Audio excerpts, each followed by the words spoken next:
जय हिंद साथियों। आज हम रणथंभौर का चौहान वंश है और इसके जो प्रतापी शासक हैं उसकी बात करेंगे। इससे पहले हमने शाकंभरी का चौहान वंश था, उसकी बात करी, चर्चा करी, उसको पढ़ा था। तो उसको आपको बार बार रिवाइज करना है। और आज हम रणथंभौर का चौहान वंश करीब करीब देखेंगे। तो रणथंभौर का चौहान वंश का संस्थापक गोविंदराज था। पहला क्वेश्चन तो यही आता है कि रणथंभौर के चौहान वंश का संस्थापक कौन था? गोविंदराज। इसका टाइम है 1194। और गोविंदराज पृथ्वीराज तृतीय का पुत्र था। किसका पुत्र? पृथ्वीराज तृतीय का पुत्र गोविंदराज था। और उसके उत्तराधिकारी यानी गोविंदराज के उत्तराधिकारी वालाहन, फिर प्रहलादान, फिर वीर नारायण, ये इसके उत्तराधिकारी थे। वीर नारायण का संघर्ष संघर्ष इल्तुतमिश से हुआ था, जिसमें उसकी मृत्यु होगी। वीर नारायण था, इसका संघर्ष या मुकाबला इल्तुतमिश से हुआ था, जिसमें वीर नारायण की क्या होगी? मृत्यु होगी। और उसके उत्तराधिकारी वाघभट, यानी वीर नारायण के उत्तराधिकारी वाघभट ने दिल्ली से भेजे गए तुर्क अधिकारियों से अपने पैतृक राज्य को बचाया।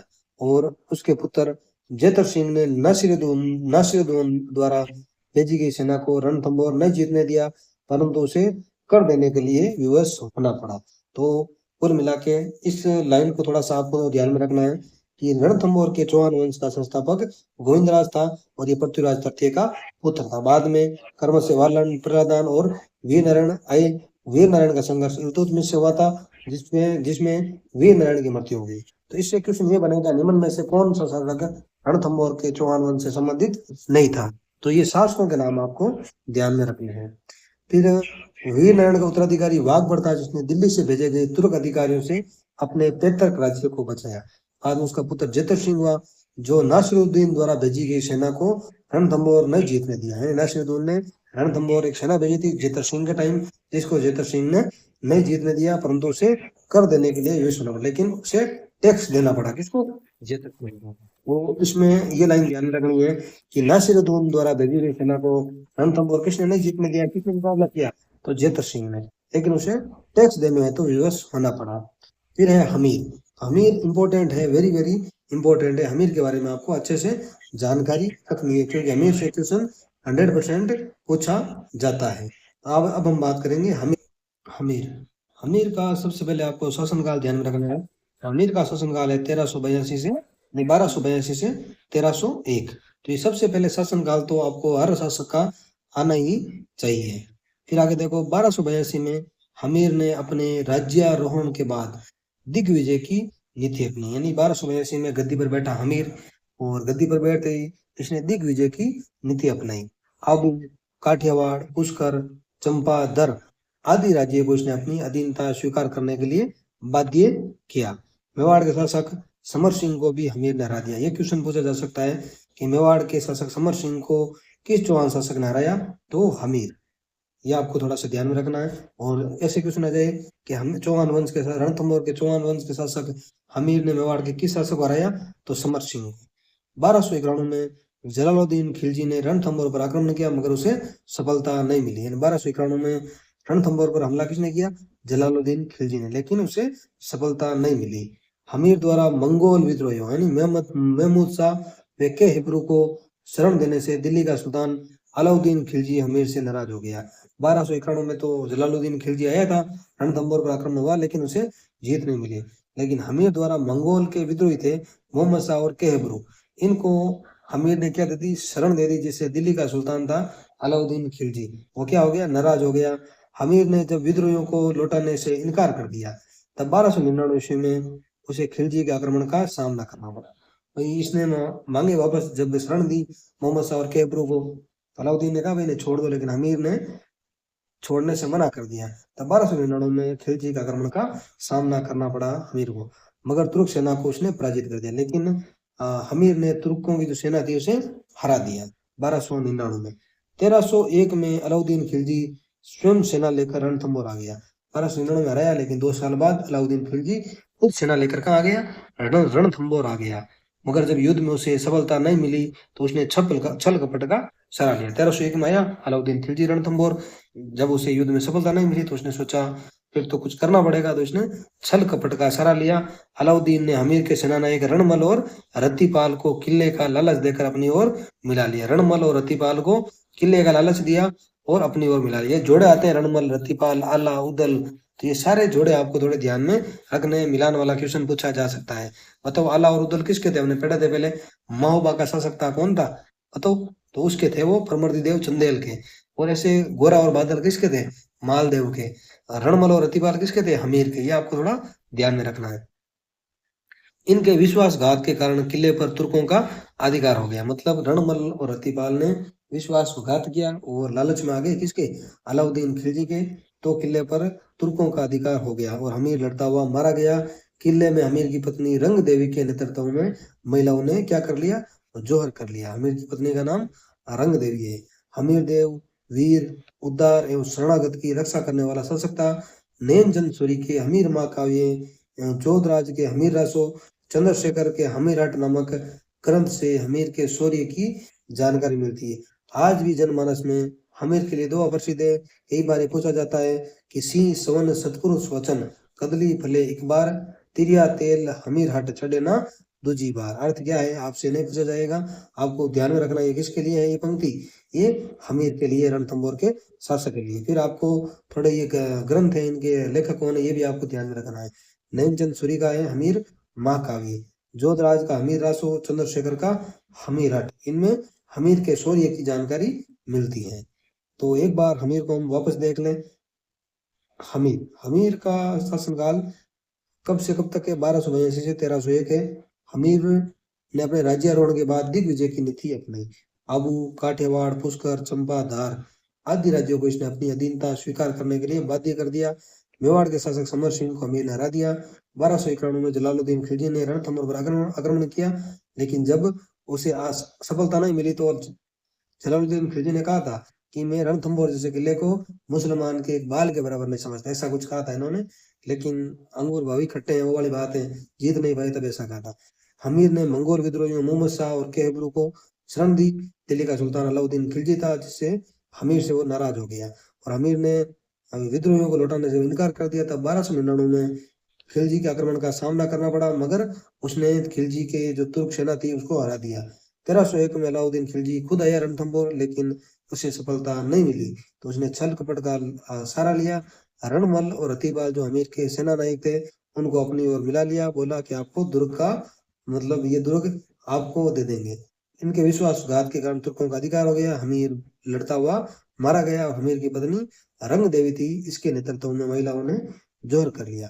हमीर वीर, उदार एवं शरणागत की रक्षा करने वाला शासक था। नैनचंद्र का हमीर महाकाव्य, जोधराज का हमीर रासो, चंद्रशेखर का हमीरट, इसमें हमीर के शौर्य की जानकारी मिलती है। ये आपको मोटा मोटा ध्यान में रखना है। ये हो गया रणथंभौर का चौहान वंश। अब है जालोर का चौहान वंश। जालोर के चौहान वंश में भी आपको थोड़ा बहुत ध्यान में रखना है। जालोर मध्यकालीन इतिहास में अपना एक विशिष्ट स्थान रखता है। कैसे? दिल्ली से गुजरात व मालवा जाने वाले मार्ग पर स्थित जालोर पर अधिकार स्थापित करना दिल्ली के प्रत्येक शासक के लिए एक आवश्यक कार्य था। यानी ये दिल्ली से गुजरात और मालवा, यानी दिल्ली से गुजरात जो या मालवा जो उस रास्ते में पड़ता था जालोर, इसलिए दिल्ली के प्रत्येक शासक के लिए आवश्यक था कि जालोर पर अधिकार हो। दिल्ली सल्तनत 1206 से 1526 के समय जालोर पर चौहानों का अधिकार था। यानी दिल्ली सल्तनत का टाइम था, उस टाइम जालोर पर किसका अधिकार था? चौहानों का अधिकार था। जालोर के इस चौहान वंश का संस्थापक कीर्तिपाल था। वेरी वेरी इंपॉर्टेंट, कई बार पूछा जाता है जालोर के चौहान वंश का शासक कौन था? कीर्तिपाल। कौन था? कीर्तिपाल। आपको थोड़ा ध्यान में रखना है। जालोर के चौहान वंश का शासक कीर्तिपाल था, ये थोड़ा इंपॉर्टेंट, जिसने 1181 में इस राजवंश की नींव डाली थी। तो अगला है कि जालोर के चौहान वंश की नींव किसने डाली थी? कीर्तिपाल ने। किसने? कीर्तिपाल ने। कष्ट कब डाली थी? 1121 में इस राजवंश की नींव डाली थी। तो वापस एक बार देखो, जालोर मध्यकालीन इतिहास में अपना एक विशिष्ट स्थान रखता है। क्यों रखता है? कि दिल्ली से गुजरात या दिल्ली से मालवा जाने वाले मार्ग पर ये जालोर पड़ता था और दिल्ली के प्रत्येक शासक के लिए ये आवश्यक कार्य था कि इस पर अपना अधिपत्य हो। दिल्ली सल्तनत यानी 1206 से 1526 के समय जालोर पर चौहानों का अधिकार था। जालोर के चौहान वंश का संस्थापक कीर्तिपाल था, कई बार पूछा जा चुका है। और 1181 में इस राजवंश की नींव डाली थी किसने? कीर्तिपाल ने। आगे देखो, कानड़ देव। कानड़ देव जालोर के चौहानों का शक्तिशाली शासक था। इसका टाइमिंग 1305 से 1311, ये आपको ध्यान में रखना। ये क्वेश्चन भी कई बार पूछा गया है। कानड़ देव जालोर के चौहान शासकों में सर्वाधिक शक्तिशाली था। यानी कानड़ देव जो जालोर के चौहान शासक हुए थे उनमें सर्वाधिक शक्तिशाली शासक था। अलाउद्दीन खिलजी की सेना अलाउद्दीन खिलजी की सेना के गुजरात आक्रमण के समय रास्ता देने को लेकर कानड़ देव एवं अलाउद्दीन खिलजी के मध्य विवाद हो। कह रहे हैं अलाउद्दीन खिलजी की सेना के गुजरात आक्रमण के समय इसने रास्ता नहीं दिया। किसने? कानड़ देव ने अलाउद्दीन खिलजी को। तो इसमें मध्य दोनों के मध्य क्या हुआ? विवाद हुआ। 1305 में अलाउद्दीन खिलजी ने सेना नायक एन उल मुल्क मुल्तानी को सेना से जालोर भेजा। तो रास्ता नहीं दिया तो 1305 में अलाउद्दीन खिलजी ने एक सेना नायक था एन उल मुल्क मुल्तानी को सेना से जालोर भेजा और कानड़ देव को समझा बुझाकर दिल्ली ले आया। मतलब ये मुल्तानी कानड़ देव को समझा बुझाकर कहाँ लेके आ गया? दिल्ली ले गया। दिल्ली दरबार का माहौल कानड़ देव के स्वाभिमान के विरुद्ध था। कानड़ देव दिल्ली दरबार से चला आया, वहां गया, लेकिन वहां का माहौल देखा कानड़ देव ने जो इसके स्वभाव के बिल्कुल क्या था? विपरीत था। ये वापस चला आया दिल्ली दरबार से। जिसके बाद कानड़ देव व अलाउद्दीन के बीच संघर्ष हुआ। पहले तो नॉर्मली बातें हुई लेकिन बेटा नहीं मामला, तो बाद में दोनों के बीच संघर्ष हुआ। नैन सिंह ने युद्ध का कारण कानड़ देव के पुत्र विरमदेव द्वारा सुल्तान की पुत्री फिरोजा से विवाह करने से इनकार करना बताया। लेकिन नैन सिंह ने अलाउद्दीन खिलजी और कानड़ देव के मध्य युद्ध का कारण क्या बताया? कि अलाउद्दीन खिलजी की पुत्र थी फिरोजा। फिरोजा ने विरमदेव को कहा जो कानड़ देव का पुत्र था कि तुम उससे विवाह कर ले, शादी कर ले, लेकिन विरमदेव ने इनकार कर दिया, इसलिए युद्ध हुआ। ऐसा किसका मानना है? मून और नैन सिंह का। 1308 में सुल्तान ने जालोर के शक्तिशाली किले शिवाने पर अधिकार कर लिया। 1308 में अलाउद्दीन खिलजी ने शिवाना के किले पर क्या कर लिया? अधिकार कर लिया और उसका नाम खैराबाद रखा तथा कमालुद्दीन गुर्ग को वहां का प्रतिनिधि नियुक्त किया। मतलब शिवाना का किला जीत लिया, उसका नाम खैराबाद रखा। ये नाम आपको ध्यान में रखने। चित्तौड़ का क्या रखा? खिजराबाद। जालोर का क्या रखा? खैराबाद। तो एक ऐसे काफी किलों के नाम चेंज किए हैं जो भी आपको आने चाहिए। 1311 में अलाउद्दीन खिलजी ने जालोर पर घेरा डाला। 1308 में तो शिवाना जीता और बाद में 3 साल बाद जालोर पर घेरा डाल लिया, लेकिन सुल्तान को सफलता नहीं मिल सकी। लेकिन सुल्तान को यहाँ भी सफलता नहीं मिली। अंत में कानड़ देव के एक दैय सरदार बीका के विश्वासघात के कारण दुर्ग पर अलाउद्दीन का अधिकार हो गया। लेकिन जब जीत नहीं मिली तो दैय सरदार था बीका ने क्या करा? विश्वासघात कर लिया, जिससे जालोर के किले पर अलाउद्दीन खिलजी का क्या हो गया? अधिकार हो गया। कानड़ देव लड़ता हुआ मारा गया और किले की महिलाओं ने जोहर किया। अलाउद्दीन ने जालोर जीतकर उसका नाम जलालाबाद रख दिया। देखो, जालोर का नाम जलालाबाद, शिवाना का नाम खैराबाद, चित्तौड़ का नाम खिजराबाद। तो ये सारे नाम आपको ध्यान में रखने और नाम ये पूछे जाते हैं। तो एक बार हम जालोर वाला वापस देख लेते हैं। जालोर मध्यकालीन इतिहास में अपना एक विशेष स्थान रखता है। दिल्ली से गुजरात और दिल्ली से मालवा जाने वाले मार्ग पर जालोर स्थित था। इसलिए दिल्ली का जो प्रत्येक शासक होता था उसका अवश्य कार्य था कि जालोर पर अधिपति हो। दिल्ली सल्तनत 1206 से 1526 तक चली थी और इस समय जालोर पर चौहानों का अधिकार था। जालोर के चौहान वंश का संस्थापक कीर्तिपाल था। कौन था? कीर्तिपाल, जिसने 1181 में इस राजवंश की नींव रखी थी। फिर इसका प्रतापी शासक कानड़ थे 1305 से 1311। कानड़ देव जालोर के चौहान शासकों में सर्वाधिक शक्तिशाली शासक था। अलाउद्दीन खिलजी की सेना के गुजरात आक्रमण के समय रास्ता देने को लेकर कानड़ देव एवं अलाउद्दीन खिलजी के मध्य विवाद हुआ था। मतलब रास्ते को लेकर थोड़ा बहुत लफड़ा हुआ था। 1305 में अलाउद्दीन खिलजी ने सेना नायक एन उल मुल्क मुल्तानी को सेना से जालोर भेजा। कानड़ देव को समझा बुझाकर दिल्ली लेके आया। दिल्ली दरबार का माहौल कानड़ देव के स्वाभिमान के विपरीत था। कानड़ देव दिल्ली दरबार से वापस चला गया, जिसके बाद कानड़ देव और अलाउद्दीन के बीच संघर्ष हुआ। लेकिन नैन सिंह ने यह माना है कि कानड़ देव का पुत्र विरमदेव था और अलाउद्दीन की पुत्री फिरोजा, जिससे विरमदेव ने शादी का मना किया, इसलिए दोनों के बीच युद्ध हुआ। 1308 में सुल्तान ने जालोर के शक्तिशाली किले यानी शिवाना पर अधिकार कर लिया। यहाँ भी किसी ने विश्वासघात किया था, बावले पंवार। जैसे ये दैया बीका है ना जालोर वाला, तो शिवाना में बावले पंवार था। ये नाम आप कहीं अटका लेना, याद रखना। अधिकार कर लिया और उसका नाम खैराबाद रखा। कमालुद्दीन गुरु को वहां का प्रतिनिधि नियुक्त किया। ये भी क्यों सुनाता है कि अलाउद्दीन खिलजी ने 1308 में शिवाना पर अधिकार करने के बाद वहां का प्रतिनिधि किसे नियुक्त किया? तो कमालुद्दीन गुरु को। 1311 में अलाउद्दीन ने जालोर पर घेरा डाला, लेकिन सुल्तान को सफलता नहीं मिली। अंत में कानड़ देव के एक नया सरदार बीका था, उसके विश्वासघात के कारण दुर्ग पर अलाउद्दीन का अधिकार हो गया और कानड़ देव लड़ता हुआ मारा गया और किले की महिलाओं ने जोहर कर लिया। अलाउद्दीन ने जालोर जीतकर उसका नाम क्या रखा? जलालाबाद नाम रखा। तो ये हो गया आपका जालोर का चौहान वंश करीब करीब।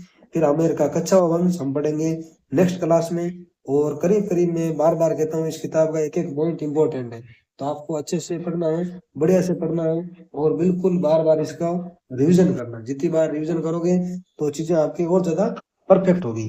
तो साथियों, आपको अच्छे से पढ़ना है, मन लगा के पढ़ना है और मोटिवेट रहना है। अपने माँ बाप का चेहरा याद करना, जब भी बड़े नहीं हो तो मम्मी पापा का चेहरा याद करना, उनसे बड़ा कोई मोटिवेशन नहीं है। आपको ज्यादा नहीं पढ़ना है, लेकिन एक चीज को बहुत बार पढ़ना है, यूं नहीं पूरे दिन आप पढ़ते जाओ, ऐसा नहीं करना। जो पढ़ो परफेक्ट पढ़ो, चीजें आपको आनी चाहिए। ठीक है साथियों, मिलते हैं नेक्स्ट वीडियो में। आमेर के कच्छा वंश एवं इसके प्रतापी शासकों के साथ। जय हिंद, जय भारत।